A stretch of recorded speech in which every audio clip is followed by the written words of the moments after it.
નમસ્કાર મિત્રો, એક ચોંકાવનારો બનાવ સામે આવ્યો છે. હત્યાનો બનાવ સામે આવ્યો છે. આ બનાવ જામનગરના ખોચા ગામમાંથી સામે આવ્યો છે. જ્યારે આ સમગ્ર ઘટનામાં એક યુવકને યુવતી સાથે પ્રેમ સંબંધ હતો, તેને લઈ મોટા સમાચાર સામે આવ્યા છે.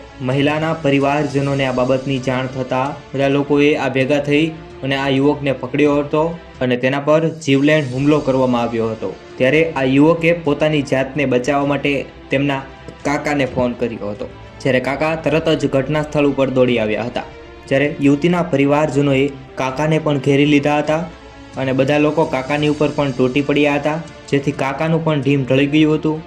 જ્યારે કાકાનું જ ઘટના સ્થળ ઉપર મોત થયું હતું. છોકરાની પ્રેમ સંબંધને લઈ અને કાકાને બોલાવતા કાકાનું પણ ઢીમ ઢળી ગયું. તેમના પરિવારજનો દ્વારા તેમના પર હુમલો કરવામાં આવ્યા છે. તેના સમાચાર જે સામે આવ્યા છે, મોટા સમાચાર સામે આવ્યા છે. સમગ્ર ઘટનાને લઈ વિડીયો દરેક લોકો સુધી શેર કરજો, દરેક પરિવારજનો સુધી આ વિડીયોને શેર કરજો, કારણ કે નાની નાની બાબતો દરેક લોકો સુધી પહોંચાડવી જરૂરી છે અને ઘણી બધી ઘટનાનું અંજામ આપતા લોકો બચી શકે અને સાવધાન થઈ શકે, સમાધાન કરી શકે. ધન્યવાદ. જય હિન્દ, વંદે માતરમ. જોડાયેલા રહો જેડી ન્યૂઝ ચેનલ પર. દરરોજ નવા સમાચાર માટે આ યુટ્યુબ ચેનલને સબસ્ક્રાઇબ કરો.